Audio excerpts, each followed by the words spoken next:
Mengapa Undang-Undang Nomor 8 Tahun 1981 tentang Kitab Undang-Undang Hukum Pidana atau KUHP lama ya perlu diganti dengan Undang-Undang Nomor 1 Tahun 2023 tentang Kitab Undang-Undang Hukum Pidana yang sekarang disebut sebagai KUHP baru. Misi pembaharuan hukum apa saja sebenarnya yang diusung, diangkat oleh KUHP baru ini, pemberlakuannya ke depan seperti apa? Dari perubahan Undang-Undang KUHP lama kepada yang baru.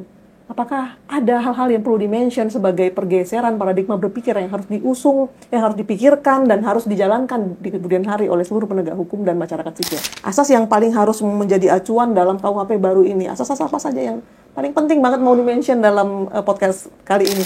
Apakah dapat kita ketahui apa itu tujuan dan pedoman pembinaan? Oh, ini menarik nih. Ini menarik nih.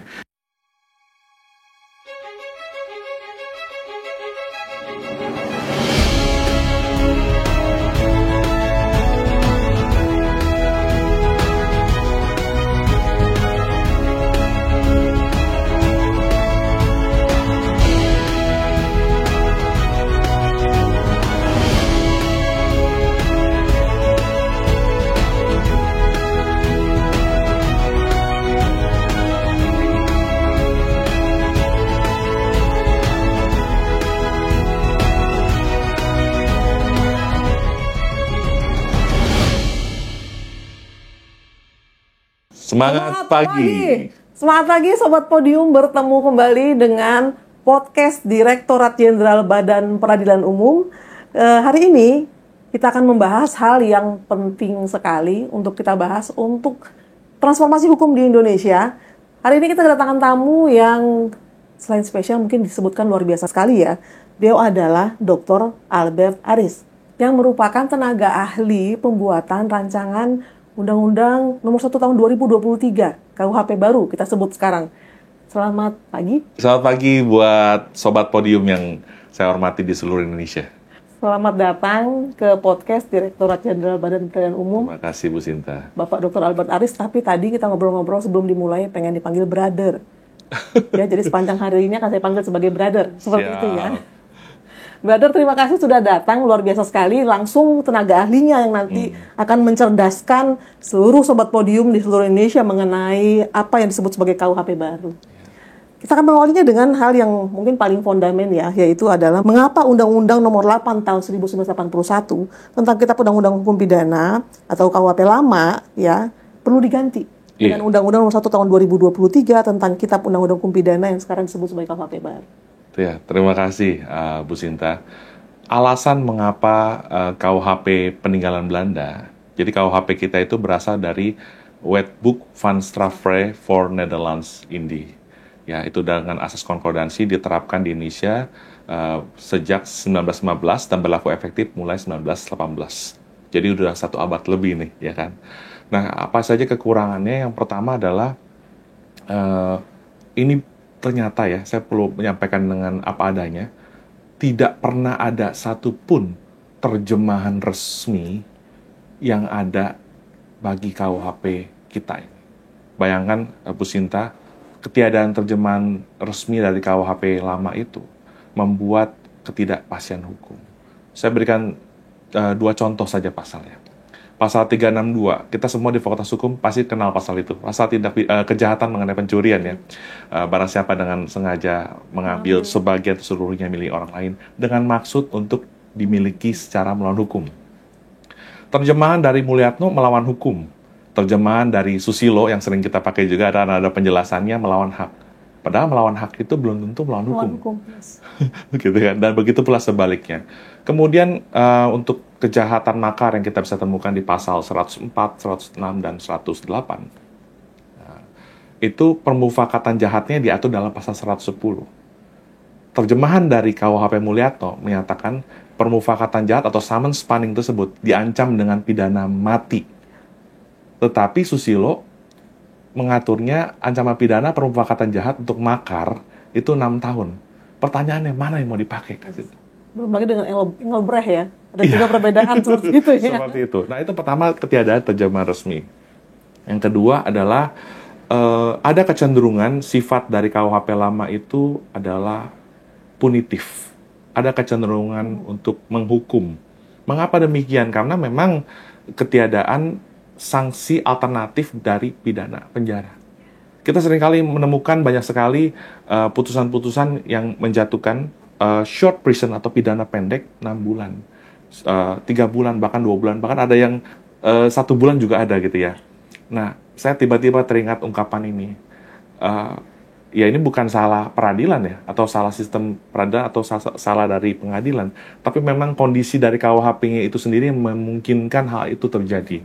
Nah, kalau ada orang dipidana, misalnya dengan 3 bulan penjara, berlakulah postulat too short for rehabilitation, too long for corruption. 3 bulan dia ada di lembaga pemasyarakatan, terlalu singkat untuk dia perbaikan, terlalu lama untuk pembusukan. Sebagai contoh tadi, kalau pasal 362, Bu Sinta, ada kemungkinan pencuri konvensional itu dia bisa belajar dengan pencuri yang lebih ahli, sehingga reintegrasi sosial itu tidak tercapai sebagai tujuan dari pemasyarakatan. Nah, setelah itu kalau KUHP lama ini sudah 100 tahun, sudah pasti banyak sekali yang out of date, ketinggalan zaman, sudah obsolete, sehingga perlu diperbarui, disesuaikan dengan yang paling terpenting adalah nilai-nilai Pancasila sebagai start fundamental norm kita, sebagai ideologi kita, sebagai norma dasar bernegara kita, sebagai falsafah kehidupan bangsa Indonesia. Menginjak kepada kebutuhan itu, dan kita juga melihat ternyata sudah begitu banyak putusan dari Mahkamah Konstitusi ya sebenarnya yang mendasari kebutuhan akan perubahan itu. Seperti itu. Kemudian dengan dilakukannya dan telah diundangkan dan akan segera berlaku tahun depan, undang-undang yang KUHP baru tadi, misi pembaharuan hukum apa saja sebenarnya yang diusung, diangkat oleh KUHP baru ini, pemberlakuannya ke depan? Seperti apa, Brother? Ada 5 misi yang ditawarkan oleh pembentuk undang-undang. Yang pertama adalah dekolonisasi. Misi dekolonisasi ini memastikan seluruh ketentuan peninggalan Belanda yang pada waktu itu dipaksakan diterapkan di Nusantara, itu kita sesuaikan dengan kepribadian bangsa Indonesia. Yang kedua adalah demokratisasi. Tadi Bu Sinta sudah menyampaikan bahwa banyak sekali putusan MK sebagai final interpreter of constitution, penafsir akhir dari konstitusi kita yang mencabut, mengubah, atau menafsirkan ketentuan di KUHP. Oleh karena itu penting untuk disesuaikan. Ya. Yang ketiga adalah misi konsolidasi. Ini penting sekali, pasca berlakunya KUHP dan perkembangan hukum di Indonesia, banyak sekali ketentuan pidana yang tersebar di peraturan perundang-undangan. Kita mengetahui adagium lama, Bu Sinta, tidak akan ada pelanggaran kalau tidak ada hukum. Artinya apa? Semakin banyak ketentuan pidana, tinggal tunggu aja ada yang melanggar itu ya. Nah, karena terlalu banyak tersebar ketentuan pidana tersebut, khususnya buku 1 KUHP, mulai dari pasal 1 sampai pasal 187, itu menghadirkan bagaimana buku 1 ini menjadi mekanisme kontrol supaya seluruh ketentuan pidana yang tersebar tadi tidak terlalu banyak mengatur hal-hal yang menyimpang dari KUHP sebagai konstitusinya hukum pidana kita. Misi keempat adalah modernisasi. Modernisasi ini kita tahu Indonesia sudah meratifikasi sejumlah konvensi internasional. Misalnya ICCPR, Konvensi Internasional mengenai Hak Sipil Politik, UNCSC, Konvensi Internasional menentang korupsi, gitu ya. Semua ratifikasi tersebut idealnya sudah harus disesuaikan ke dalam ketentuan pidana kita, nasional kita, gitu ya. Dan yang terakhir adalah ini yang penting sekali, harmonisasi. Harmonisasi itu adalah kita tidak bisa menafikan bahwa selain adanya hukum nasional, adanya hukum positif yang tertulis, rupanya di Indonesia itu ada hukum adat, ya, di mana konstitusi kita pun di pasal 18B itu sudah menjamin penghormatan dan perlindungannya. Bahkan kalau saya nggak keliru di pasal 5 Undang-Undang Kekuasaan Kehakiman juga ditegaskan kan bahwa hakim dan hakim konstitusi itu wajib menggali nilai-nilai hukum dan rasa keadilan masyarakat. Nah, keberadaan hukum yang hidup dalam masyarakat ini nanti akan diatur dalam Perda sebagai alasan untuk memidana. Tapi yang menarik ini, selain menjadi alasan untuk memidana, pasal 35 KUHP baru menegaskan dia juga bisa menjadi alasan pembenar tentu dalam batas-batas tertentu sebagai batas-batas penghormatan kita terhadap hukum yang hidup dalam masyarakat. Jadi sangat menarik sekali. Menyimak tadi yang disampaikan itu, apakah nanti ke depannya seharusnya kita memiliki suatu kodifikasi hukum adat di seluruh Indonesia yang masih berlaku barangkali ya? Iya, dulu awalnya rencananya memang akan dibuat RPP kompilasi hukum adat.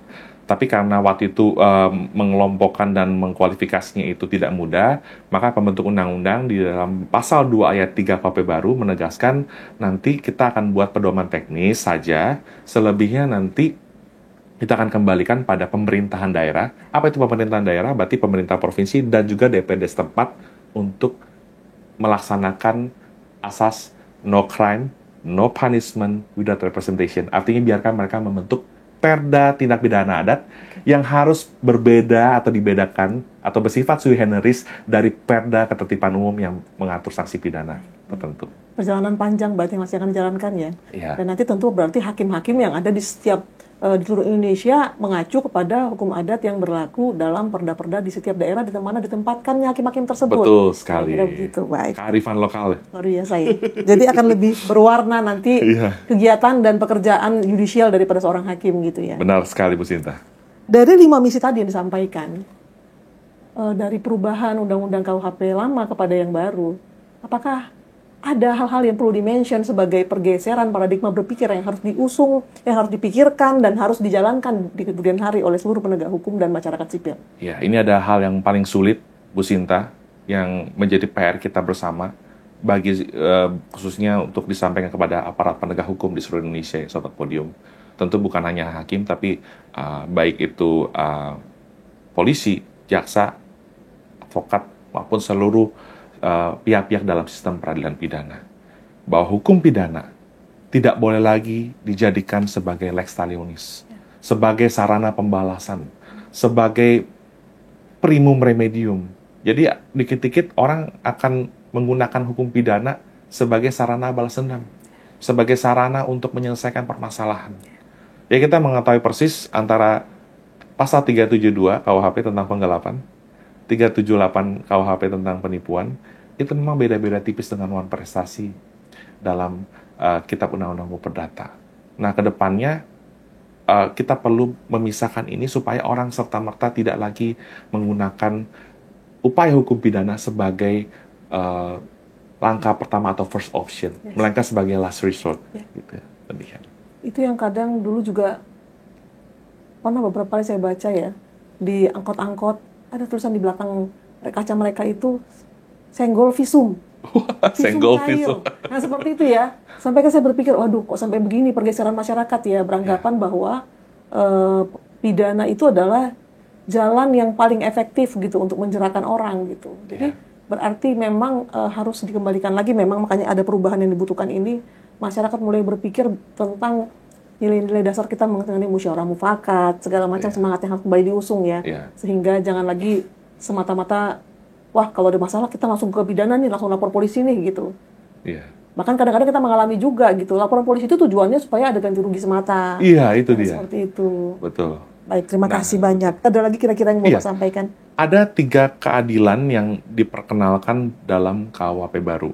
Ini nggak tertulis secara ekspresif verbis dalam penjelasan umum, tetapi menjadi spirit dari pembahasan dan pembentukan KUHP baru. Jadi kalau tadi hukum pidana sebagai hukum pembahasan adalah keadilan retributif, kita sudah paham mengenai itu.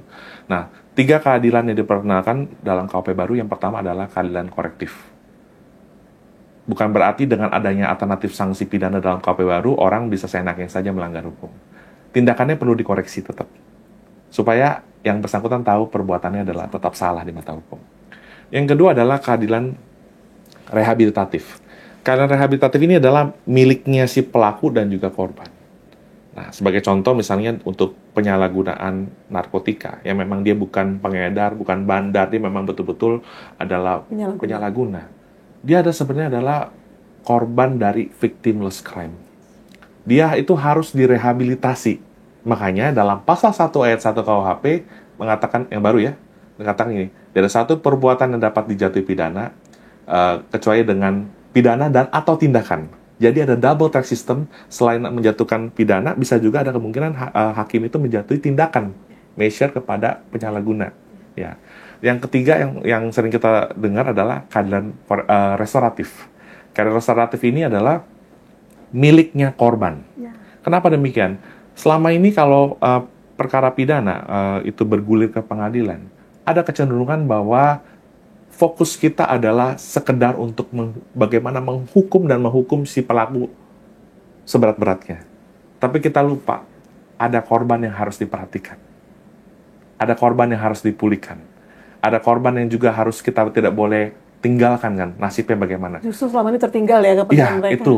Makanya 3 keadilan ini, keadilan korektif, keadilan rehabilitatif, dan keadilan restoratif menjadi spirit dari pembaruan hukum pidana kita.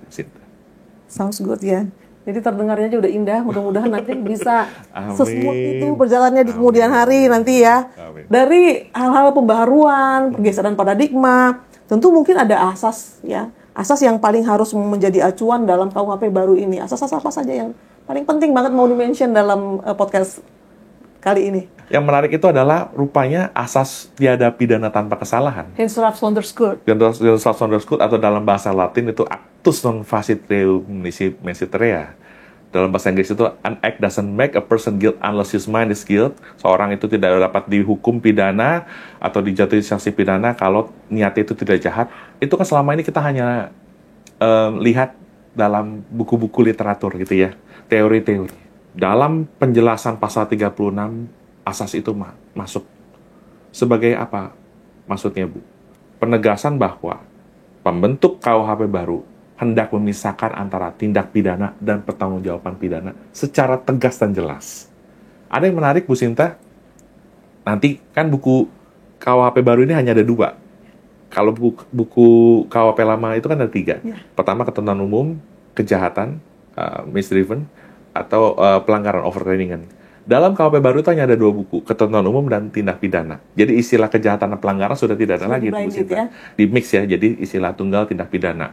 Nah, tadi saya sudah sampaikan bahwa pembentuk undang-undang hendak memisahkan dengan tegas antara tindak pidana dan pertanggungjawaban pidana. Oleh karena itu, nanti kalau kita mencermati lebih dalam ketentuan buku 2 ini menarik nih. Tidak lagi ditemukan unsur dengan sengaja. Kenapa unsur dengan sengaja tidak ditemukan? Itu suatu perbuatan itu dianggap dilakukan dengan sengaja, tapi ada komanya. Wajib dibuktikan di setiap tingkat pemeriksaan perkara. Artinya, pikiran-pikiran subjektif dari si pelaku itu mulai dari penyidikan sebagai pintu gerbang sistem peradilan pidana itu harus dicari untuk memastikan adanya keadilan bagi pelaku, korban, dan juga masyarakat. Artinya orang yang boleh dijatuhi pidana itu hanyalah betul orang-orang yang betul-betul memiliki niat jahat atau kesengajaan. Nah, kalau kelalaian memang dicantumkan secara tegas dalam unsur pasal. Justru seperti itu ya. Jadi membedakan bahwasanya dengan sengaja itu sebenarnya sudah melingkupi seluruh tindak pidana yang dilakukan. Betul. Sebenarnya seperti itu. Tapi pertanggungjawaban pidananya dipisah pengaturannya. Untuk memastikan orang yang melakukan tindak pidana belum tentu dapat dimintakan pertanggungjawaban pidana. Berarti nanti akan jarang sekali kita baca lagi tulisan Williams and Watkins ya dalam putusan hakim barangkali ya. Ada tetap karena itu dibuktikan, tapi itu tuh itu dipandang harus dipisahkan antara tindak pidana dan pertanggungjawaban pidananya. Hal penting seperti itu yang disampaikan oleh Brother Dr. Albert hari ini. Nanti kita akan memilah-milah bahwasanya kita akan lebih rigid lagi gitu ya menilai mengenai bagaimana seseorang itu dapat dinyatakan bersalah ya, dan apakah dia juga dapat dimintai pertanggungjawaban pidana di akhirnya. Betul. Daripada pertimbangan hukum daripada seorang hakim. Baik, terima kasih banyak. Kemudian bagaimana hal-hal baru yang seperti misalnya sekarang ini dari dulu kan tersebarlah mengenai korporasi dalam berbagai undang-undang khusus yang kalau saya pahami sekilas gitu sudah mulai ditarik menjadi umum sifatnya korporasi betul. Sebagai subjek daripada hukum pidana Indonesia sebagai delik umumnya. Nah, itu bagaimana kita memaknainya? Baik. Ya, selama ini kalau kita mempelajari ilmu hukum kita hanya kita memang mengenal subjek hukum itu ada naturalistic person orang pribadi ya, dan juga reh person badan hukum. Tentu dalam konteks perdata itu sudah tidak diragukan lagi ya. Reh person itu sebagai artificial person itu menjelma menjadi PT, yayasan, perkumpulan dan lain sebagainya gitu ya. Nah, tapi dalam buku 1 KUHP lama di pasal 58-nya saja itu tidak mengenal pertanggungjawaban korporasi. Bahkan dikatakan hanya pengurusnya saja yang tanda kutip itu dimintakan atau pengawasnya atau komisarisnya yang dimintakan pertanggungjawaban pidana. Nah, dalam perkembangannya kita juga punya undang-undang tindak pidana ekonomi ya. dan lain sebagainya. Itu sudah mulai memperkenalkan. Lingkungan hidup. Betul, Ya. dan sebagainya. Tapi itu semua kan tersebar di luar KUHP.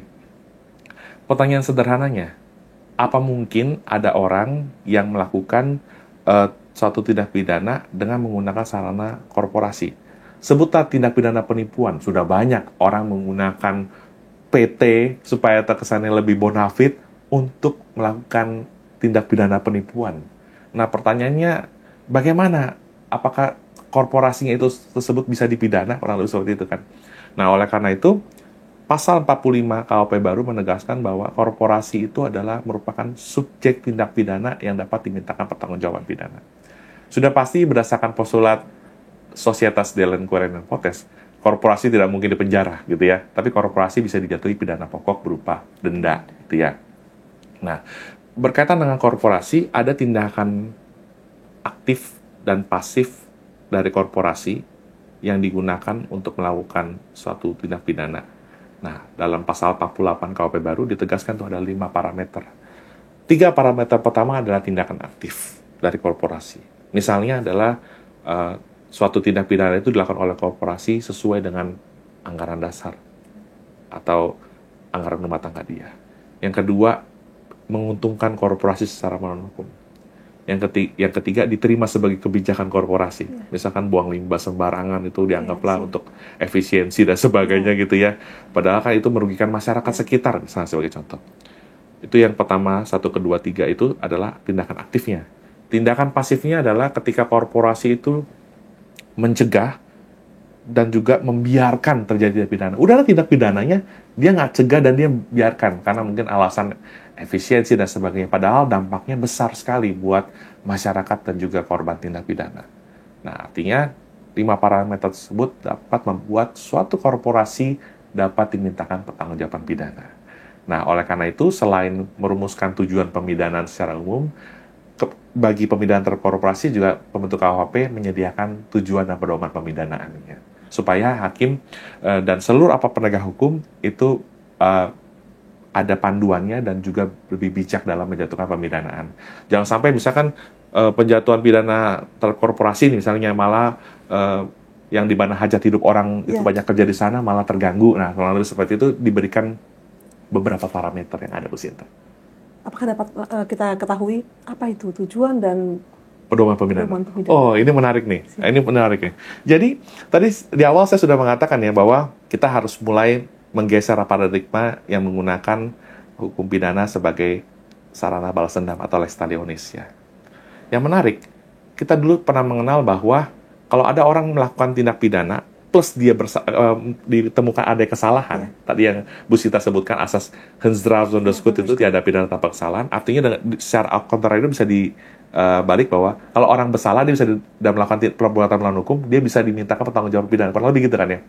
Nah, berarti kan actus reus, tindak pidana plus mens rea, selesai, dia harus dimintakan pertanggungjawaban pidana. Dalam KUHP baru, actus reus plus mens rea, tindak pidana plus kesalahan nggak cukup, Bu Sinta. Karena pembentuk undang-undang menghadirkan satu lagi tujuan pemidanaan. Ya. Untuk apa memidananya? Kurang lebih seperti itu. Ada 4 tujuan pemidanaan yang diperkenalkan oleh pembentuk undang-undang. Yang pertama adalah mencegah terjadinya tindak pidana dan juga sekaligus mengkoreksi tindakan dari si pelaku gitu kan ya. Yang kedua adalah memasyarakatkan si terpidana dengan pembimbingan dan pembinaan supaya dia bisa diterima lagi ke masyarakat. Karena apa? Karena everyone deserve not only second chance. Setiap orang berhak bukan hanya kesempatan kedua. Meskipun untuk dapat kesempatan kedua itu ada harga yang harus dibayar. Maksudnya dia harus menjalani pidana dan lain sebagainya. Ketiga ini yang paling penting nih.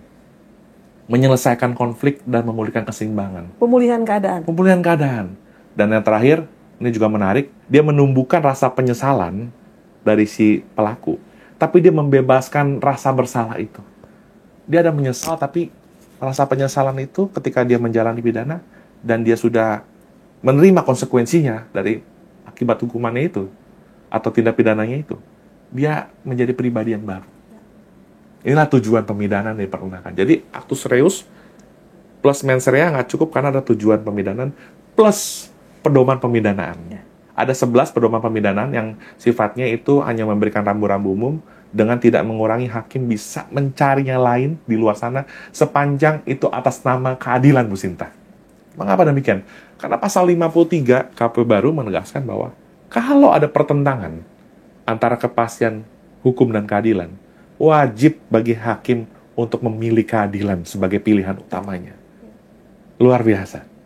Itu bukan hanya in dubio pro reo ya, tapi memang harus memilih yang paling adil seperti itu ya. Betul sekali. Tapi apakah sependapat kalau kemudian saya melihat pergeserannya ini, kalau dulu kan kita selalu memilah sebenarnya ya. Kalau bisa bersama-sama kita penuhi, no problem. Tapi kadang-kadang antara keadilan, kepastian, dan kemanfaatan, itu kayaknya hakim harus selalu lebih memilih yang mana, kira-kira gitu. Kayaknya sekarang ini kita lebih berbicara mengenai selain keadilan tentu kemanfaatan. Barangkali begitu betul. Ya, kemanfaatan. Dan itu lebih terasa lebih dahulu menurut saya sih di SPPA ya. Iya, SPPA betul. yang lebih dahulu Ada sana, diversi, ada anak itu tidak serta-merta harus selalu di penjara, dan sebagainya gitu ya. Betul, itu yang terbaik untuk anak. Betul sekali. Juvenile Criminal Justice System. Yes. Undang-undang sistem peradilan pidana anak.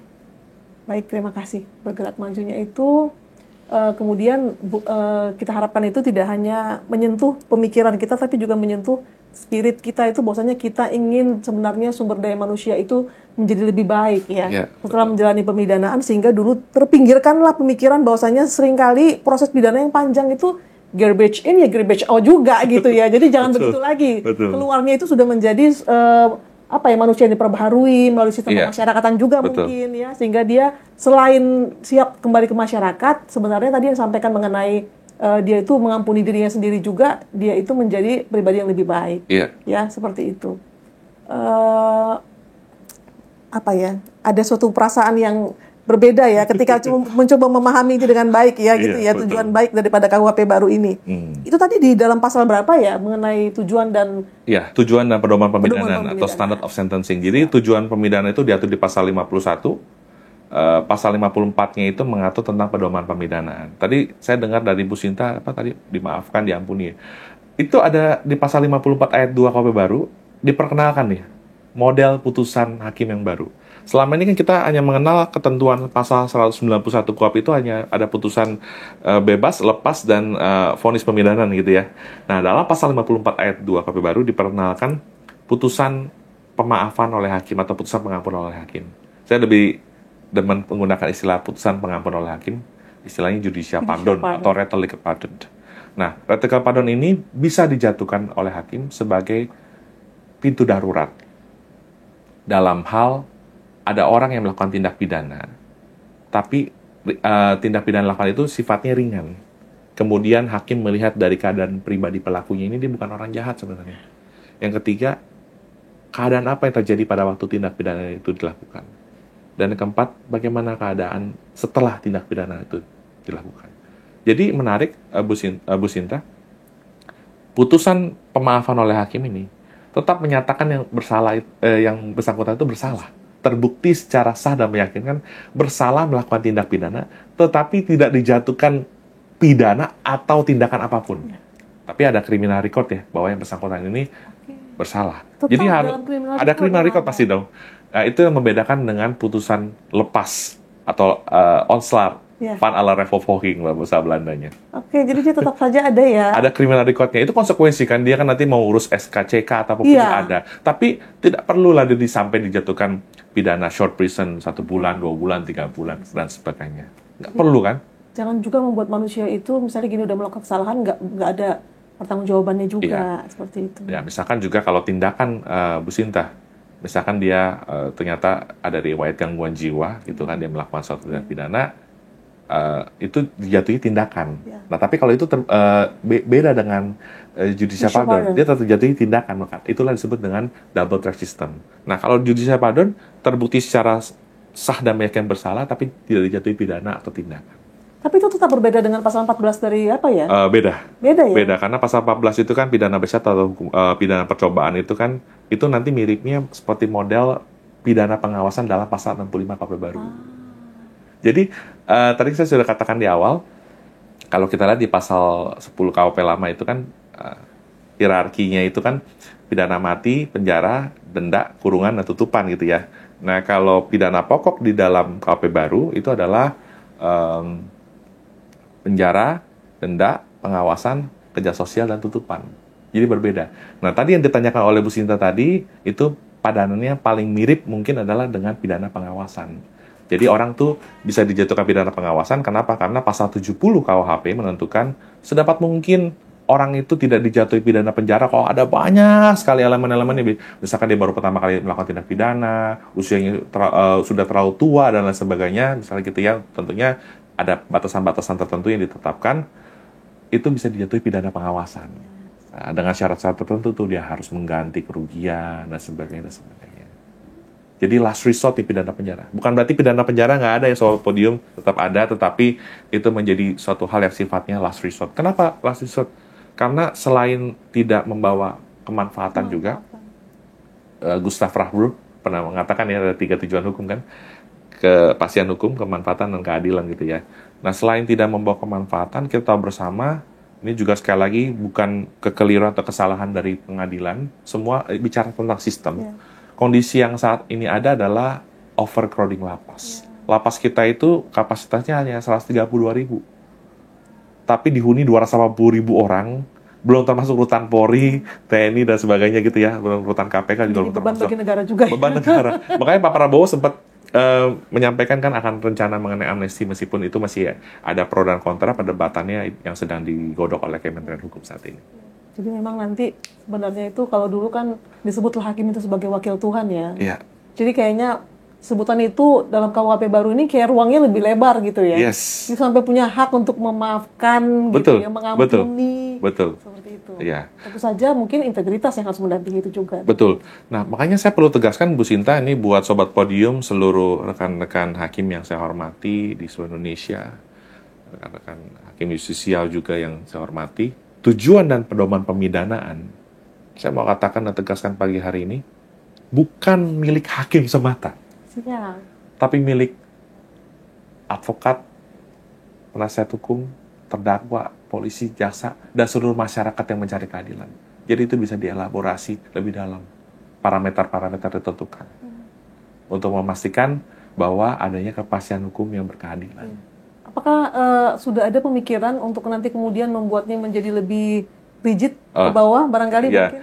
Tentu pasal 54 khususnya ya, mengenai pedoman pemidanaan, ya, standard of sentencing tadi, ada baiknya Mahkamah Agung membuat peraturan Mahkamah Agung, ya, tentu jangan sema ya, kalau bisa dalam bentuk perma, ya, untuk memastikan itu bisa didiseminasi ke seluruh pengadilan negeri di seluruh daerah, supaya standarnya itu tetap mengikuti KUHP, tapi rincinya itu bisa diatur di dalam peraturan Mahkamah. Ya, karena peraturan Mahkamah Agung yang masuk dalam susun bentuk peraturan perundang-undangan. Iya, betul, masuk dalam konteks hukum positif yang bisa mengatur reheling.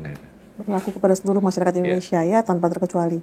Baik, tadi juga ada sekilas sudah kita ulik mengenai tindakan yang kemudian hadir dalam KUHP baru, juga sanksi-sanksi pidana yang ada ya. Perbedaannya juga bahkan tadi sudah disampaikan juga ya, maksudnya tidak ada tutupan lagi kemudian dalam KUHP baru. Masih ada?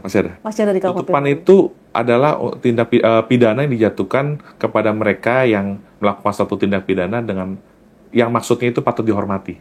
Misalnya berkaitan dengan ideologi, berkaitan dengan asasi dia untuk menyampaikan suatu ekspresi pendapat yang berkaitan dengan politik.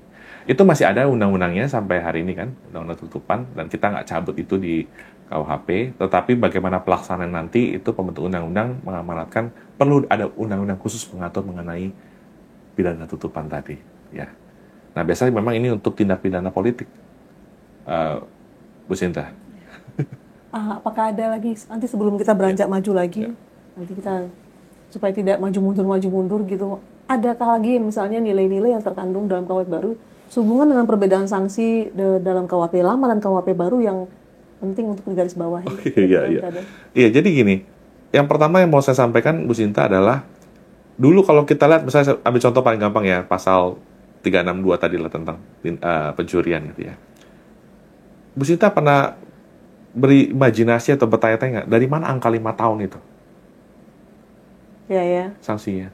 Kalau saya sih cuma mengacunya kepada 5 tahun itu, kemudian itu termasuk yang misalnya mengenai pendampingan advokatnya, Iya. yang gitu-gitu aja Betul, kan, betul. mengenai bisa ditahannya, Iya. seperti itu. Itu hukum Selalu acara ke ya, situ kan, hukum acara. pemikiran-pemikiran Iya. hakim Tapi kan. nggak pernah ada seorang pun ahli hukum pidana yang bisa menjelaskan apa parameter dari 5 tahun. Misalnya 338 lah, diancam pidana 15 tahun tentang pembunuhan gitu ya. Apa parameternya? Nggak ada. Nah, dalam KUHP baru, kami menggunakan, khususnya ini yang diketuai oleh Prof. Harkisuti Harkisnowo dari UI. Beliau memimpin proses apa yang disebut dengan Modified Delphi Method. Jadi semua Boleh nggak Brother diulangi? Nanti kalau saya mau ulangi lagi kepada teman-teman jadi bisa agak apa gitu fasih gitu. Modified Delphi Method. Oke. Jadi Fight Delphi Method. metode Delphi istilahnya gitu ya. Jadi setiap pengaturan berat ringan sanksi pidana itu, baik itu yang ketentuan pidana untuk melindungi kepentingan negara, kepentingan masyarakat, atau kepentingan individu, itu diukur dengan sebuah sistem metode yang berkeadilan gitu ya, dalam bentuk rapat musyawarah gitu untuk menentukan dari masing-masing elemen itu akan memberikan semacam penilaian tergantung dari berat ringannya tindak pidana tersebut, dan itu nanti akan ada irisan tertentu yang memastikan bahwa parameter berat ringan sanksi itu dilakukan secara objektif. Itulah disebut dengan Modified Delphi Method. Nah, kalau kita perhatikan juga Bu Sinta, dalam buku kedua KUHP, tentu sebagai ini konteksnya tindak pidana umum ya. Sanksi pidana penjara itu hampir 99% itu diatur alternatifnya dengan pidana denda. Pidana denda. Kecuali yang berat-berat ya, kayak pembunuhan itu tidak ada. Gitu ya. Nah, apa maksud dari pengaturan alternatif pidana denda? Nah, dalam pasal 79, denda dalam KUHP baru itu tidak ditentukan misalkan 10 juta, 500 juta, atau berapa, enggak. Tapi berdasarkan kategori. Kategori 1, kategori 2, dan seterusnya. Tergantung dari berat ringannya perbuatan yang dilakukan gitu. Jadi berdasarkan kategori. Maksud dari alternatif pidana penjara atau pidana denda tersebut adalah untuk memastikan tadi lagi, bahwa kalau memang bisa dijatuhkan pidana denda yang itu bisa menjadi pemasukan juga buat negara untuk memulihkan akibat tindak pidana terjadi, penjara gitu ya. Tetapi sekali lagi, hakim dan seluruh penegak hukum yang lainnya itu diberikan parameter yang objektif untuk menentukan. Kalau memang dia harus di penjara, ya nggak apa-apa, itu bisa dilakukan gitu ya. Kenapa? Karena menurut Profesor Saharjo yang menguraikan 10 prinsip pemasyarakatan, penjara sebagai suatu hukuman itu adalah cara yang dikatakan paling dimungkinkan secara manusiawi untuk memisahkan mereka dari komunitas masyarakat. Jadi masih sehat. Betul, masih sehat. Artinya adalah itu memang sedapat mungkin menjadi sarana paling terakhir. Kalau memang betul-betul dia harus dipenjara, hakim boleh menjatuhkan pidana penjara. Gitu ya. Artinya dengan kata lain, Bu Sinta, tidak bolehlah ada orang yang mengalami miscarriage of justice, kesalahan-kesalahan yang mungkin ringan itu harus mendekam di penjara. Karena harga yang dia bayar itu harus terlalu mahal untuk waktu pengorbanan dan sebagainya. Gitu. Ada 5 kelompok kalau tidak salah, kalau saya baca dalam jenis-jenis tindak pidana dendanya itu ya. Pasal 79 itu ada sekitar kategori 8. Oh, 8, baik. Kategori. Kadang-kadang sebenarnya sebagai hakim pun kita suka serba salah kan. Menjatuhkan pidana denda dalam perkara narkotika misalnya gitu. Ya, kenapa ya gitu? 0, berapa, tiba-tiba kita pidana dendanya berapa miliar atau berapa ratus juta seperti itu. Nah, untuk narkotika sebagai tindak pidana khusus, nanti kita akan bahas ya, itu boleh mengatur berbeda dari buku 1. Boleh mengatur berbeda. Itu nanti di akhir dikunci. kita hadirkan di belakang. Iya. Ini sekarang ada 5 tindak pidana khusus ya. Oh iya, baru kita mau bahas ya. Kita ke dalam KUHP baru, yang tadi itu dibilang berlaku apa, ada beberapa pertanyaan yang muncul gitu. Gimana ini gitu, sehubungan dengan asas lex specialis derogat lex legi generalis. Iya. Apakah kemudian dengan ditariknya pidana-pidana khusus yang sifatnya spesialis ke dalam umum, itu asas itu menjadi ditiadakan begitu bagi 5 tindak pidana itu bagaimana gitu, brother? Baik. Terima kasih Bu Sinta. Saya perlu menjelaskan pelan-pelan ini karena memang supaya nggak disalahpahami, karena dalam proses sosialisasi RUKUHP ini juga sering ditanyakan. Yang pertama, ini berkaitan dengan misi konsolidasi, di mana KUHP baru itu hadir sebagai konstitusinya hukum pidana, gitu ya. Jadi supaya ketentuan pidana di luar KUHP itu tidak mengatur berbeda terlalu jauh, gitu ya. Kita nggak mengharapkan. sekarang ini ada fenomena undang-undang administrasi bersanksi pidana. Itu sudah banyak yang entah dia sengaja atau enggak dan sebagainya, atau pokoknya dia melakukan ya gitu kan ya. Misalkan mendirikan usaha tanpa izin, dia harus berakhir di penjara. Padahal itu tindak pidana administrasi dan sebagainya gitu ya. Nah, jadi misi konsolidasi ini berupaya menjadikan KUHP dengan 5 tindak pidana khusus, yaitu pelanggaran HAM berat, korupsi, narkotika, terorisme, dan pencucian uang. Hanya 5 sementara ini ya, Bu Sinta, yang dapat mengatur atau berbeda atau menyimpangi buku 1 KUHP. Nah, kenapa 5 tindak pidana khusus ini, yang tadi saya sebutkan itu boleh menyimpangi? Alasannya bisa kita temukan di penjelasan pasal 187. Kenapa perlu dibedakan? Karena 5 tindak pidana khusus ini dampak viktimisasi besar. Kejahatannya itu dilakukan secara transnational organized crime. Punya hukum acara khusus. Memiliki lembaga penegakan hukum khusus. Diatur dan didukung konvensi internasional.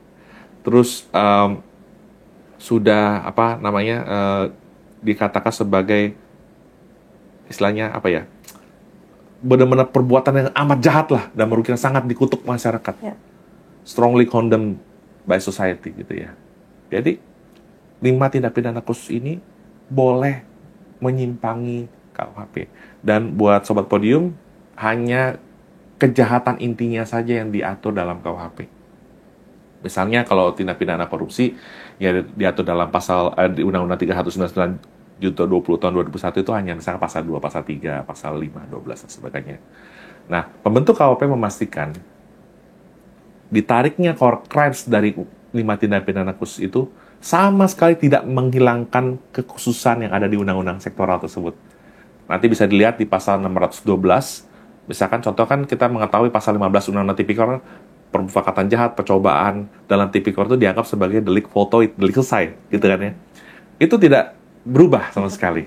Nah, ada asasnya yang pasti. Tadi Bu Sinta sudah mengatakan kan asasnya harusnya menjadi lex specialis darurat legi generali. Dalam literatur yang saya ketahui, sependek yang saya ketahui, ada asas yang lain bunyinya seperti ini. Lex posterior generalis non derogat legi priori specialis. Ketentuan umum, maksudnya KUHP, yang berlaku kemudian itu tidak boleh mengesamping sesuatu yang sifatnya khusus. Oleh karena itu, pembentuk undang-undang, tadi saya sudah katakan, memberikan jaminan seluruh kekhususan yang ada di 5 tindak pidana khusus tersebut boleh menyimpangi buku 1 KUHP. Jadi tenang aja buat KPK, BNN, Komnas HAM, apalagi kalau pencucian uang itu PPATK sebagai penyelidik ya, Financial Intelligence Unit, itu tetap memiliki kekhususan tersendiri. Aman. Jadi bahkan sudah mempertimbangkan segala aspek. Sampai jangan sampai melanggar asas. Betul. Yang berlaku umum seperti itu ya. Dan berlaku khusus juga. Sekelumit yang perlu dipertanyakan itu adalah mengenai restoratif justice. Karena kita baru memberlakukan tahun lalu itu Perma 1 tahun 2024 tentang restoratif justice. Perma 1 2024. Iya, seperti itu. Apakah itu juga sudah dimaknai? Atau malah di-mention dengan jelas dalam KUHP baru? Iya. Jadi menarik ya. Jadi polisi itu punya perpol, kejaksaan punya perja, dan Mahkamah Agung terakhir punya Perma nomor 1 tahun 2024 yang langsung saya puji sebagai langkah progresif dari Ketua Mahkamah Agung pada waktu itu. Sebelum KUHP berlaku sudah ada itu ya kan, jadi kan. Berbicara keadilan restoratif sebagai proses, itu kan sebenarnya bagian dari hukum acara, Bu Sinta. Pasal 28J konstitusi kita, pasal 24A ayat 5 konstitusi kita menyatakan hukum acara itu hanya boleh diatur dengan peraturan setingkat undang-undang. Tapi kenapa nggak ada yang protes Perpol, Perja, dan Perma? Karena apa yang baik dan adil itulah hukumnya. Kurang lebih gitu. Itu berbeda, brother. Perma itu dia kan ada dalam undang-undang sunduk peraturan perundang-undangan. Dan Perma itu memang dia bertugas mengisi kekosongan hukum. Ya, makanya saya selalu bilang kalau kadang-kadang ada tentangan mengenai Perma, bahwasanya Perma ini diundangkan loh, masuk dalam lembaran negara loh. Ya, jadi itu wajib dipatuhi oleh semua orang, ya, warga negara Indonesia. Nah, itu makanya yang kemudian saya pertanyakan, apakah kemudian nilai-nilai yang dikandung dalam Perma 1 tahun 2024 apakah jadinya ditarik ke dalam KUHP baru atau bagaimana? Jawabannya sudah pasti perlu menyesuaikan nanti dengan KUHP baru. Ya, kenapa? Karena Perma itu tetap, meskipun tadi Bu Sinta menjelaskan, secara hierarki pembentukan peraturan perundang-undangan itu pendudukannya tetap di bawah undang-undang tadi ya. Nah, tadi pertanyaan Bu Sinta, Bagaimana dengan keadilan restoratif nih? Apakah Ya. ada ya? Kalau kita cari control find gitu pakai laptop gitu ya, tidak ditemukan Tidak ditemukan. keadilan restoratif gitu ya. Siap. Karena mengapa pembentuk undang-undang tidak mencantumkan keadilan restoratif secara ekspresif verbis, secara tegas? Karena keadilan restoratif itu nanti saya baru dapat tadi ada informasi RUU KUHP ya, itu masuk ke dalam RUU KUHP. Dalam keadilan restoratif itu adalah dalam konteks proses Sobat Podium. Ya. Ya, sekali lagi dalam konteks proses. Tetapi keadilan restoratif atau restoratif justice dari sisi value, dari sisi filosofis, dari sisi nilai-nilai itu menjelma banyak sekali di buku 1 KUHP baru. Salah satu tadi kan adalah dengan putusan pemaafan oleh hakim Ya. itu adalah bagian dari keadilan Ya. restoratif. Dan tindakan Ya. tadi yang juga. Ya, termasuk ada satu lagi, Bu Sinta. Kalau pidana pokok yang dijatuhkan, misalkan pidana penjara misalnya, yang dijatuhkan oleh hakim, dia anggap belum cukup memenuhi tujuan pemidanan, hakim boleh menjatuhkan pidana tambahan berupa ganti kerugian. Restoratif, Ya. memulihkan korban. Ya. Jadi secara value itu keadilan restoratif itu menjelma mulai dari pasal 2, pasal 3, pasal 51, 53, 70 dan seterusnya itu mengandung semua nilai-nilai keadilan restoratif. Jadi nilainya sebenarnya sudah begitu banyak terwujud nyata dalam KUHP baru, tetapi untuk proses akan menunggu. Diatur di KUHP sebagai hukum acara. Itulah gunanya kita mengundang narasumber yang memahami ya sejak dari pembuatannya ya. Jadi bisa mengajar kita itu dengan detil-detil mengenai prosesnya juga bahkan dipahami dengan jelas. Puji Tuhan, alhamdulillah. Baik, terima kasih banyak. Hari ini sudah banyak sekali kita belajar. Paling tidak hari ini sudah mengantarkan mulai dari spiritnya, pemahamannya. Lalu kemudian mungkin sudah mulai bermekaran hal-hal apa saja yang mau dilakukan di kemudian hari. Mempersiapkan diri untuk menuju pemberlakuan KUHP baru pada tanggal berapa? 2 Januari 2026. 2 Januari 2026. Sudah kita harus mulai mempersiapkan diri untuk ke sana. Yeah. Brother, begitu banyak yang sudah disampaikan. Mungkin untuk menutup hal-hal baik yang sudah disampaikan, apakah ada closing statement yang mau Brother sampaikan? Baik. Ada 2 hal yang mau saya sampaikan, Bu Sinta. Yang pertama adalah mari semua aparat penegak hukum, seluruh hakim-hakim, calon hakim juga di seluruh Indonesia mulai mempelajari, mencermati KUHP baru. Ada 2 buku, ada sekitar 628 pasal. Ya, pasti ini adalah suatu perubahan yang memang tidak mudah, tetapi KUHP dengan segala kelebihan dan kekurangannya, tentu saya perlu menyampaikan disclaimer, pasti ada kekurangan, itu akan menjadi hukum positif di 2 Januari 2020 nanti. Yang kedua adalah, yang lebih penting tentu dari yang pertama, perlu adanya shifting paradigm, pergeseran paradigma untuk meninggalkan paradigma pemidanan yang lama yang sudah usang tadi, dan mengadopsi paradigma pemidanan yang baru. Gitu. Itu hal yang saya sampaikan. Terima kasih banyak. Boleh saya, dalam acara ini kan konteksnya terbuka tentunya, karena berkaitan juga langsung dengan pembahasan topik, jadi ini tidak menyalahi etika ataupun perundang-undangan.